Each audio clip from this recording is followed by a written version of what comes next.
Perkenalkan, nama saya Naciria Mariansang. Baiklah, saat ini kelompok kami akan mempresentasikan materi mengenai yang pertama kas dan bank, yang kedua piutang, yang ketiga persediaan, yang keempat aset tetap tak berwujud, yang kelima hutang lancar, yang keenam hutang jangka panjang, dan yang terakhir modal. Laporan arus kas adalah laporan yang harus menggambarkan secara terperinci mengenai data dari aliran dana kas masuk dan dana kas keluar dari suatu perusahaan.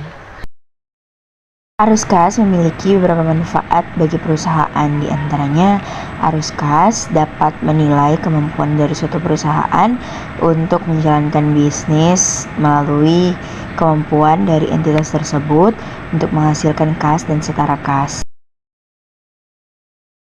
Laporan arus kas diklasifikasikan menjadi 3 bagian. Yang pertama ada aktivitas operasional, yang kedua aktivitas pendanaan, dan yang ketiga aktivitas investasi. Dalam penyajian laporan arus kas terdapat 2 bentuk penyajian, yaitu dengan menggunakan metode langsung dan metode tidak langsung. Kas kecil adalah dana yang dikeluarkan oleh perusahaan dengan jumlah yang relatif kecil. Biasanya nominal yang dikeluarkan itu di bawah dari 1 juta.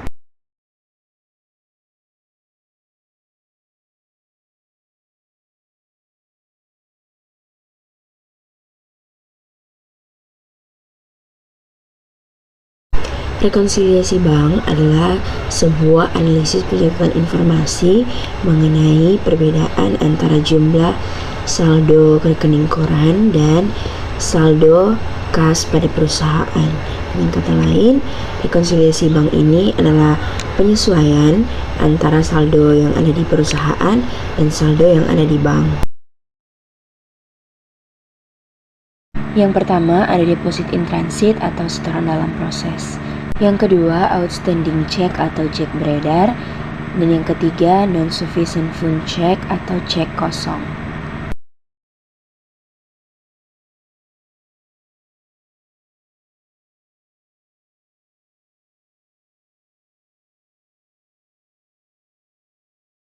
Piutang adalah hak milik kita yang masih ada di tangan orang atau pihak lain, baik berupa uang atau penjualan yang belum dibayar lunas.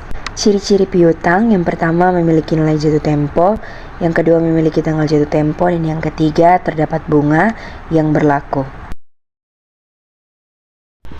Yang pertama, piutang usaha. Piutang usaha timbul dari pembelian kredit pelanggan. Yang kedua, ada wesel tagih, yaitu surat formal yang diterbitkan sebagai utang. Yang ketiga, ada piutang lain-lain yang mencakup piutang bunga, piutang gaji, dan lain-lain. Ada metode langsung, ada metode tidak langsung.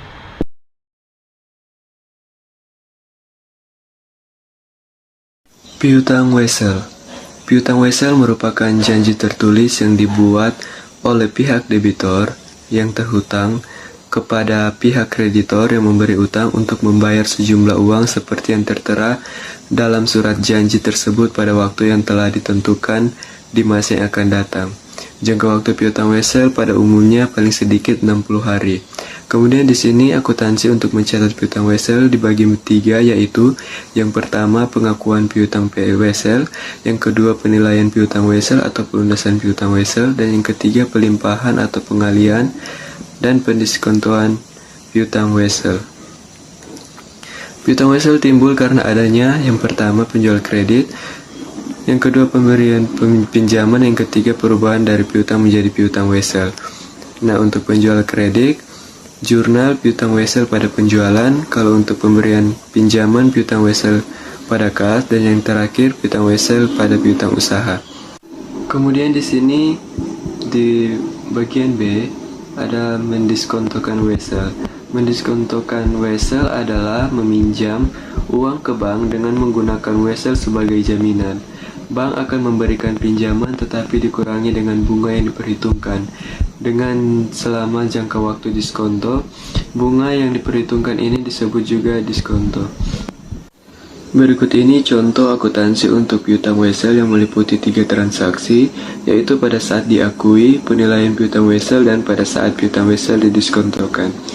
Yang dilihat dari 3 sudut pandang, yaitu perusahaan yang mempunyai piutang, perusahaan yang berutang, dan bank tempat piutang wesel didiskontokan. Kita masuk ke dalam materi yang kedua, yaitu persediaan. Persediaan adalah barang tersedia untuk dijual dalam kegiatan usaha biasa, dalam proses produksi untuk penjualan tersebut, dalam bentuk bahan atau perlengkapan untuk digunakan proses produksi atau pemberian jasa. Di sini terdapat 3 jenis perusahaan berdasarkan jenis perusahaan. Yang pertama ada perusahaan jasa, di mana barang yang habis terpakai, supplies, perlengkapan kantor, termasuk dalam perusahaan jasa. Kemudian perusahaan dagang, berupa barang yang dibeli dengan tujuan untuk dijual.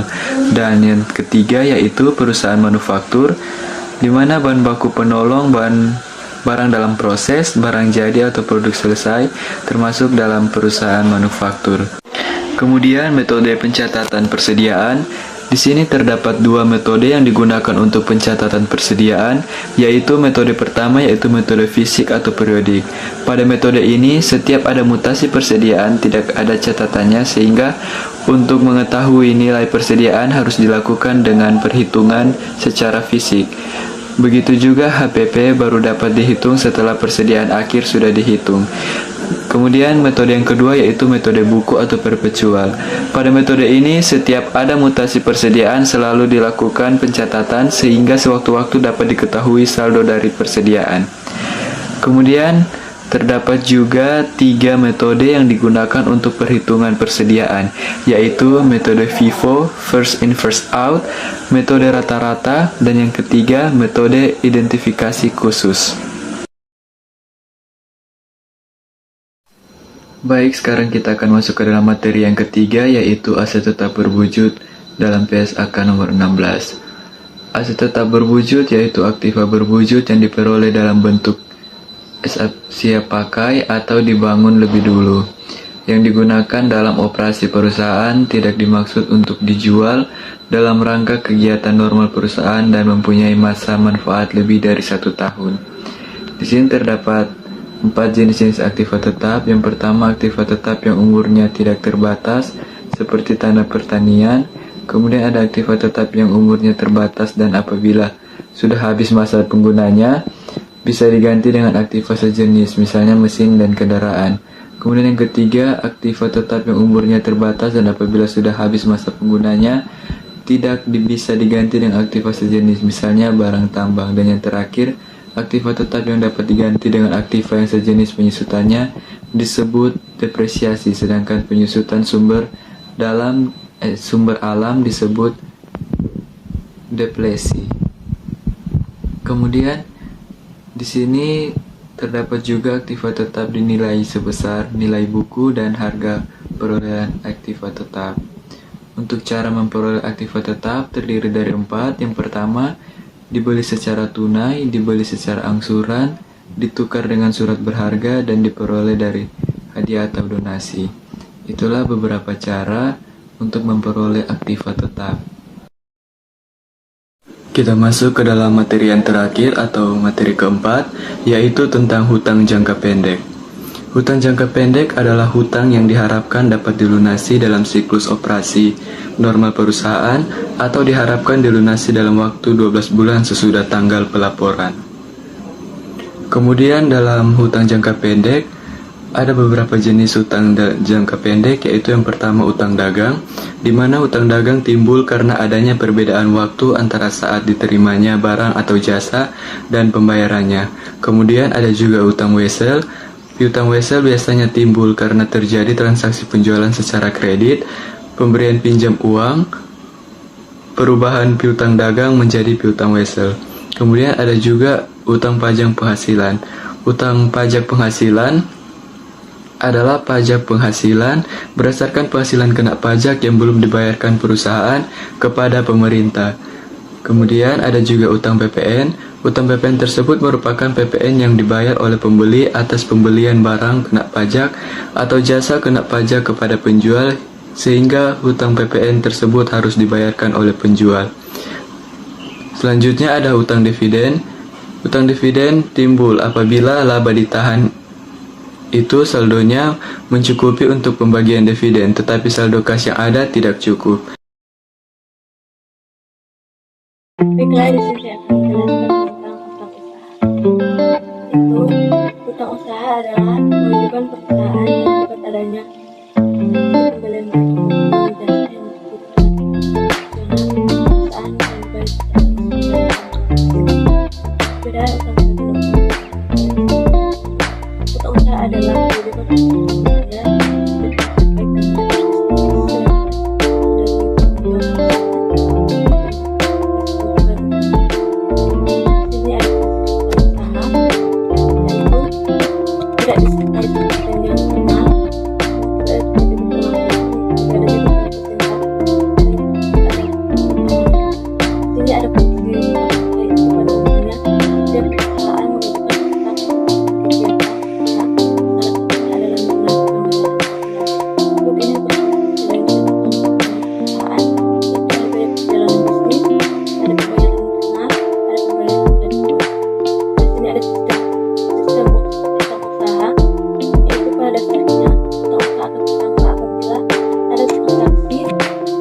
tidak dicatat dalam laporan kas perusahaan dan ada pembagian, ada kejauhan dan gajian, dan ada tips untuk pengelolaan usaha. Penting bagi Anda untuk memiliki dan tips untuk mengelola usaha. Hal tersebut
dividen, yaitu dividen saham, ada dividen equity, ada dividen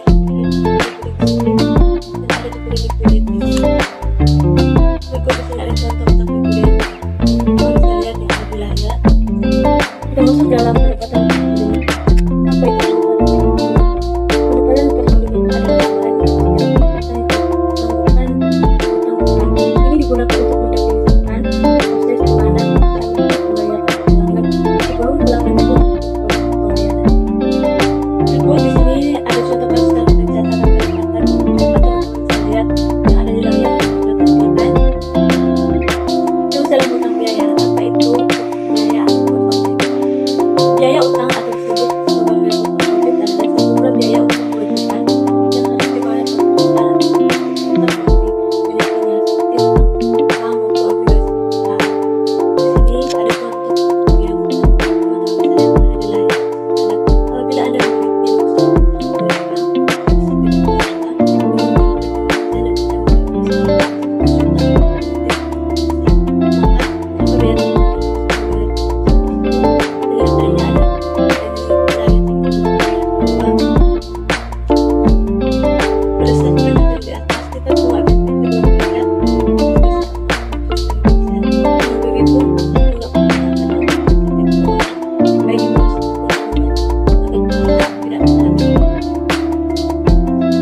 Tentang hutang bonus, mulai dari pengertiannya, hutang bonus adalah bonus pegawai yang belum dibayarkan dalam jangka waktu tertentu. Biasanya hutang ini muncul setelah diumumkan pemberian bonus, namun bonus tersebut belum dibayarkan. Hutang bonus yang diberikan kepada karyawan dapat dihitung berdasarkan bonus hitung dari laba sebelum dikurangi bonus dan PPh. Kedua, bonus dihitung dari laba sesudah dikurangi PPh sebelum dikurangi bonus. Dan yang ketiga yaitu bonus dihitung dari laba sesudah dikurangi bonus dan PPh. Yang kedua dari perjanjian, misalnya kelebihan penjualan di atas jumlahnya tertentu. Berikut adalah contoh soal dari utang bonus.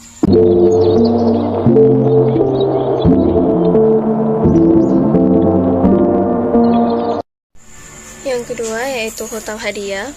Pengertian dari hutang hadiah adalah utang hadiah sebagai salah satu jenis utang jangka pendek adalah sejumlah uang yang harus dibayarkan perusahaan saat perusahaan tersebut menyebarkan kupon hadiah. Artinya, setiap penjualan sebuah perusahaan sudah memiliki janji untuk memberikan hadiah. Hutang hadiah muncul pada akhir periode atau pada satu siklus akuntansi sama dengan 1 tahun. Karena memungkinkan ada konsumen yang belum menukarkan kuponnya. Berikut contoh soal dari hutang hadiah.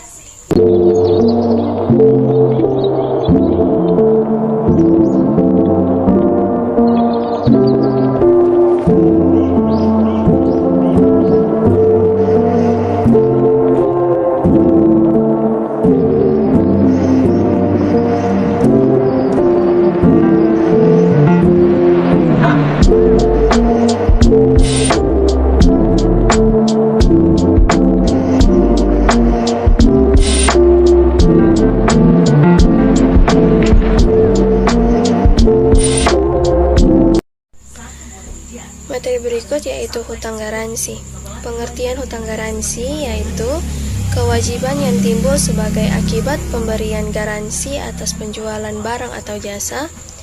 Perlakuan terhadap biaya garansi yaitu garansi diakui sebagai biaya pada periode penjualan atau expense warranty treatment. Biaya garansi diakui jika garansi tersebut telah terjadi atau sales warranty treatment. Contohnya yaitu contoh expense warranty treatment yaitu penjualan tahun 2007 yaitu penyesuaiannya pada tanggal 31 Desember 2007. Biaya garansi sebesar 2 juta di debit dan utang garansi sebesar 2 juta di kredit. Perhitungan utang garansi yaitu taksiran biaya garansi 2007 yaitu sebesar 50% dikali 100 dikali 200.000 sama dengan 10 juta. Biaya garansi tahun 2005 sama dengan 8 juta. Utang garansi sama dengan 2 juta. Dan berikut adalah contoh soal dari utang garansi.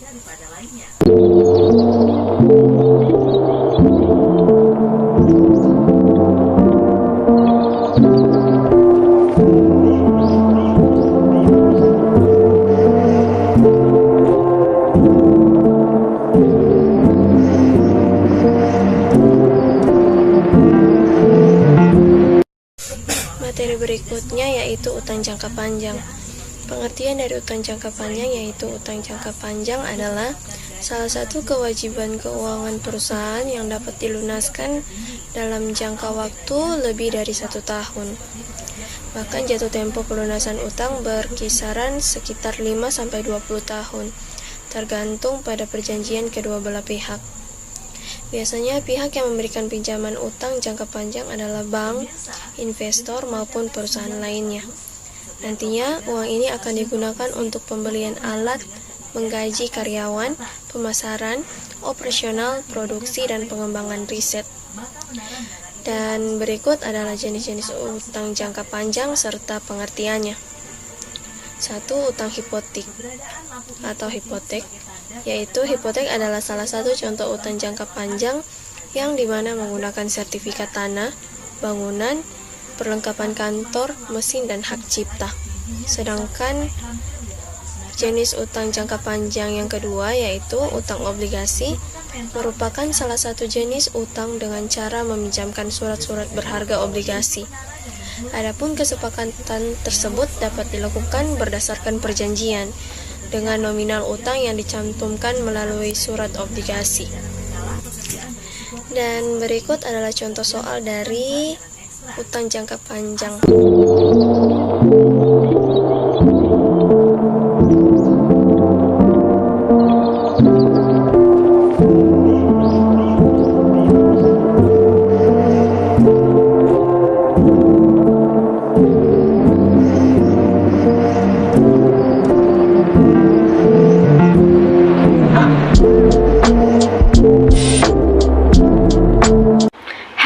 Perkenalkan, nama saya Mentari Waas dari kelas akuntansi keuangan 5C.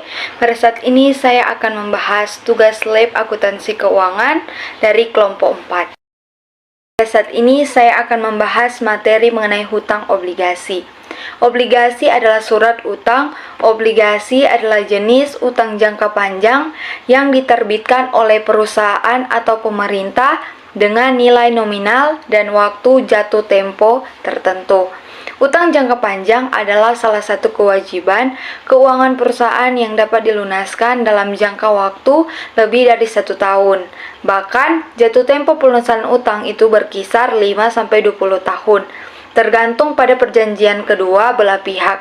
Oleh karena itu, di dalam obligasi biasanya berisi janji dari pihak yang menerbitkan efek untuk membayar imbalan berupa bunga pada periode waktu tertentu dan melunasi pokok utang pada akhir waktu yang sudah ditentukan. Dan pada saat ini saya akan membahas materi yang kedua yaitu mengenai modal saham. Modal saham adalah tanda bukti pengembalian bagian atau peserta dalam suatu PT bagi suatu perusahaan yang bersangkutan yang diterima dari hasil penjualan sahamnya dan tetap tertanam di dalam perusahaan tersebut selama hidupnya, meskipun pemegang saham itu sendiri bukanlah merupakan penanam yang permanen. Berikut ini 3 metode dalam modal saham. Yang pertama yaitu harga pokok atau disebut dengan cost method. Yang kedua yaitu pemilikan atau disebut dengan equity method. Yang ketiga yaitu equity method, dan dibuat laporan keuangan yang dikonsolidasikan untuk kedua perusahaan. Dan pada saat ini saya akan membahas materi yang ketiga yaitu treasury stock. Treasury stock adalah saham yang dihentikan peredarannya untuk sementara waktu. atau disebut dengan perusahaan membeli kembali. Selisih jumlah yang dibayarkan pada saat perolehan kembali dengan jumlah yang diterima pada saat pengeluaran tidak diakui sebagai laba atau rugi, tetapi dicatat di dalam rekening laba ditahan. Alasan kenapa suatu emiten melakukan saham treasury atau pembelian kembali saham yang beredar, yaitu yang pertama, menjualnya kembali ke pegawai perusahaan. Yang kedua yaitu mendorong harga saham. Yang ketiga membagikannya sebagai dividen. Yang keempat yaitu menukar surat-surat berharga yang dimiliki oleh perusahaan lain. Berikut ini ada dua metode cara pencatatan terhadap transaksi treasury stock, yaitu yang pertama adalah mendebit rekening modal saham. Yang kedua itu mendebit rekening pembelian kembali saham beredar dan saldonya dilaporkan mengurangi modal saham beredar dalam neraca. Kita masuk pada materi yang keempat, yaitu laba ditahan. Laba ditahan atau disebut retained earnings adalah jenis laba hasil penjualan barang dan jasa yang kemudian dibagikan sehingga juga menjadi tambahan bagi para pemegang saham. Laba ditahan adalah jumlah nominal uang yang dapat dipakai untuk membagikan dividen. Laba ditahan ini umumnya dipengaruhi oleh jenis-jenis transaksi seperti yang pertama yaitu pembagian dividen, yang kedua yaitu laba atau rugi bersih penjualan, yang ketiga yaitu koreksi pembukuan dari laporan laba rugi periode sebelumnya. Berikut ini manfaat laporan menghitung laba ditahan dalam proses akuntansi, yaitu untuk membiayai operasional perusahaan dalam pencapaian laba yang lebih maksimal. Yang kedua yaitu untuk melunasi utang yang ada, dan yang ketiga yaitu sebagai cadangan dana untuk kebutuhan investasi perusahaan, dan keempat yaitu untuk perkembangan perusahaan di masa yang akan datang. Dan kita masuk pada materi yang terakhir, yaitu dividen saham. Dividen saham adalah merupakan pembayaran dividen yang dilakukan dalam bentuk pembayaran saham, bukan dengan pembayaran uang tunai. Dividen saham dikeluarkan sebagai pengganti dari dividen tunai ketika perusahaan mengalami kekurangan kas tunai.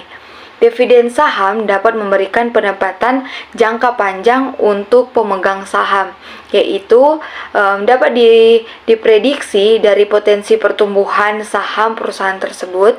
Perusahaan memberikan dividen saham dalam bentuk lembar saham sehingga saham yang beredar memiliki peningkatan jumlah lembar saham. Nah, berikut ini jenis-jenis dalam dividen saham.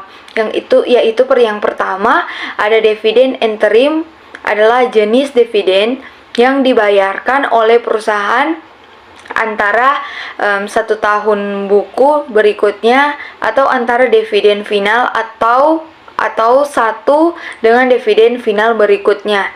Yang kedua yaitu dividen final atau disebut dengan jenis dividen kedua berdasarkan tahun buku setelah dividen interim. Yang ketiga yaitu dividen kas, adalah jenis dividen yang masuk ke kategori yang biasanya dibagikan oleh perusahaan. Sekian presentasi dari saya, terima kasih.